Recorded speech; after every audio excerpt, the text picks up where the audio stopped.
Welcome to News Geelong at our new time of 6 until 7 p.m. each Friday evening. Tonight we look at the world of lights coming to Simmons Stadium down at Cardinia Park as we enter a new era of sports presentations in Geelong. And talking of sport, it was the opening round of the VFL on Easter Sunday when reigning Premier Geelong unfurled its 2012 premiership with a win over Williamstown down at Spring Creek Reserve at Torquay. And weather-wise, we look at the Geelong and Surf Coast weather expected over the next 6 days. 20 extraordinary women have been inducted onto the Victorian Honour Roll of Women as part of International Women's Day activities, including our own local Lisa Happ, credited with significantly increasing the participation of women in surf lifesaving in Australia over the past 30 years. Ian Nichols reports. A surf lifesaver from Jan Juck on the Surf Coast has been added to the Victorian Honour Roll of Women. We're talking about Lisa Happ, who's had a very long involvement with the surf lifesaving fraternity, and it's our pleasure to talk to her today. When you joined the Surf Lifesaving Club, there were only 2 women members. All that's changed, of course, dramatically. Yeah, that's right. It was very difficult, I suppose, you know, at that stage when there was only 2 female members. But now, looking at the surf clubs, it's definitely an equal ratio of male-females. And if anything, I reckon the females might be touching out the males on how many members that they do have. And beforehand, the females got into lifesaving because of the male aspect, where now I think it's actually turned around when the males are coming back into the sport, specifically because the females are there and on the beach.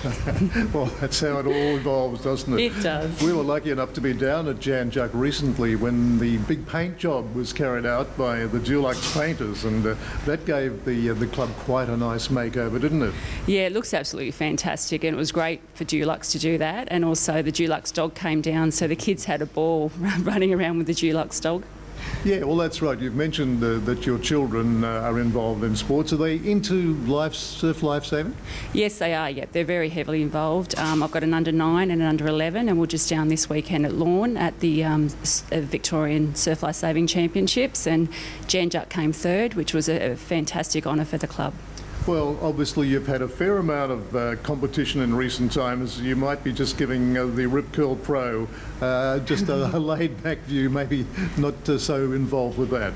No, I think one of the things with being a local around here for so many years, we actually try and get out of town a little bit because it's a little bit too hectic sometimes. So, yeah, we might actually try and head away and take a little bit more of a laid-back lifestyle, like you said, at the moment, compared to what we've just had in the last month. Andrew, we're very pleased, of course, that a Jan Juck person has been added to the honour roll, but it's quite a privilege for Lisa Happ to be nominated and then eventually acclaimed as a very important person in the state. Yes, a very great honour for Lisa. There's 20 women were inducted this year, and they joined very elite company. Only another 498 women who have been inducted into on the honour roll. So it's a very great honour for Lisa to be on that honour roll.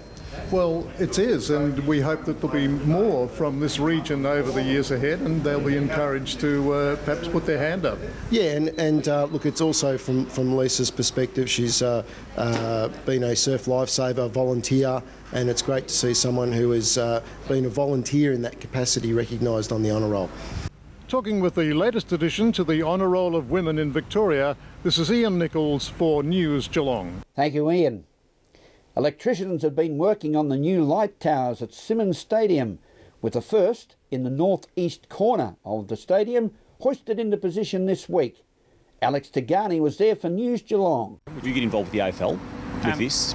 Well, this has certainly been pitched to the AFL as a boutique stadium and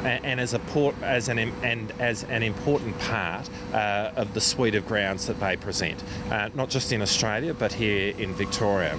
And I know that from a Geelong perspective, we are very keen to see as many AFL games played here as possible, and I think that this only enhances the ability for that to occur. And what it obviously does is open up a number of slots across the weekend.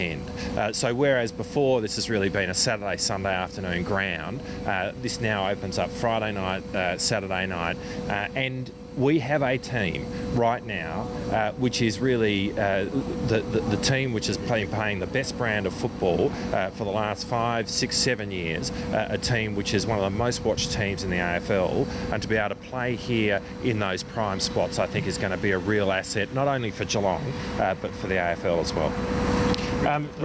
Sorry, your Cricket World Cup 2015, do you make a push for us to at least host a pool match at some stage? Well, again, I think it opens up those possibilities, and cricket is certainly a centrepiece in terms of the future of this ground. When this bid for both the players' stand and for the lights was put forward to the Regional Development Fund, a key component of that was seeing this ground as having a future in terms of cricket.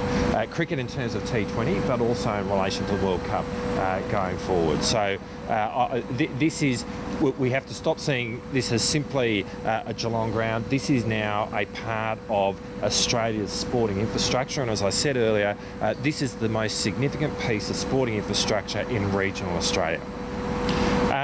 I might hand over to Rosie King, who it's my pleasure to be here with today from the Geelong Football Club. And see, would you like to add something, Rosie? Yes, thank you very much, Minister. We're absolutely delighted. This is going to be a fantastic addition to Cardinia Park.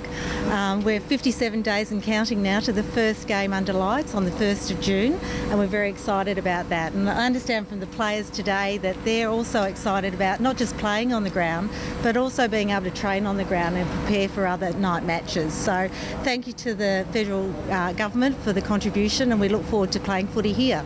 Thanks, everyone. Thank you, Tigger. This is News Geelong in our new time slot on Friday evenings, 6 till 7, as we go to a break and return with more news after this.